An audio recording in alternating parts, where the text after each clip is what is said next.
4 Australians are vitamin deficient, and that number jumping to more than 1 in 3 during winter. Yeah, we live in one of the sunniest countries in the world, yet so many of us are still running low. So what does vitamin D actually do, and do you need a supplement? Well, for more on this, Weekend Sunrise nutritionist Sarah Di Lorenzo joins us live in studio. She's opened a tin of whiskers here. We're ready to go.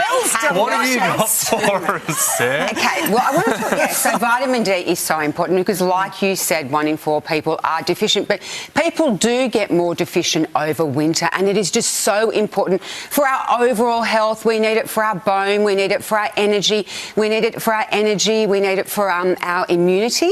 It's also really important for depression, but as well our blood sugar regulation. So you can see it actually plays a really big a role in our overall health and wellness. Apart from my pasty look, what are other signs that you're deficient?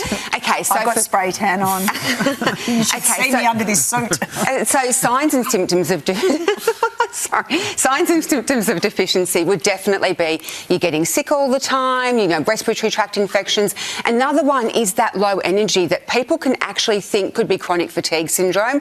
As well, you can see like a bit of depression, low mood, muscle weakness that people can also think is from a magnesium deficiency, but also poor bone health. So osteoporosis, osteopenia, but as well rickets in children. So you can really see how those signs and symptoms. All right, so if we're looking to boost our vitamin D, then Sarah, you've got some foods here. Talk us through this. Okay, so recommended daily intake is 600 international units for adults and 800 for older adults. What does that look like? Okay, so this is what it's going to look like in food. So I'm going to show you that. So a cup of mushrooms will give you 400 international units.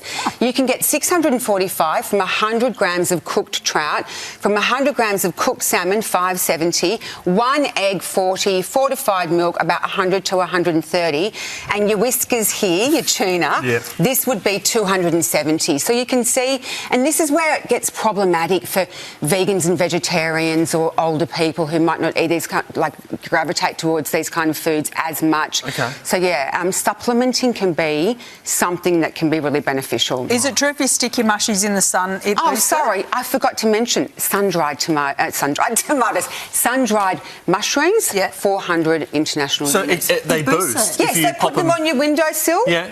And just leave them out in the sun for the afternoon. I love this as well, Sarah. Like trout's having a real moment, isn't it? I feel like everyone's eating trout. Do you? Yeah. I didn't know that. I felt like it was never a thing. He mixes in very esteemed circles. So what about if you want to just supplement? A lot of us don't maybe love fish. So what's the supplement? Yeah. So supplements, I definitely recommend don't just guess, test. Yeah. So go to your GP, get your blood work done. Make sure you're doing that because that's the last thing you want to do is just taking supplements when you don't really need them. The guideline you will see on a pathology form is 50 to 200. Yep. Now, people I see in my clinic, 90% would be vitamin D deficient, but I am seeing unwell people because there's a real link to vitamin D deficiency and chronic disease. Right. But over winter, our vitamin D would actually diminish by about over a 2 to 3 month period. So I personally supplement all through winter. I truly do believe in it. Anywhere up to 2,000 international units. Okay. And you've got a beautiful recipe over here for us as well. I've got a recipe here that I actually created, which is 1,290 international units here. I've just got 150 grams of salmon. I've got a cup of mushrooms. Have these been on your windowsill? Sorry, it's not trout. It's not trout. It's not trout. Oh my God, it's not trout. It's all right. I could have put trout there and had more. And then I just put the egg there and I just put on a bed of leafy greens, a bit of lemon, a bit of dill, and that will give you well and truly your recommended daily intake. So you can get it from food, but we do need to go out in the sun. Really incredibly important that we're not doing enough of in winter. Get the guns out. Get them out. Yeah, get the ring out. Oh, goodness me. All right, thanks, Sarah. Thank you, Sarah. Delish. It's news time now. Let's go to Hugh.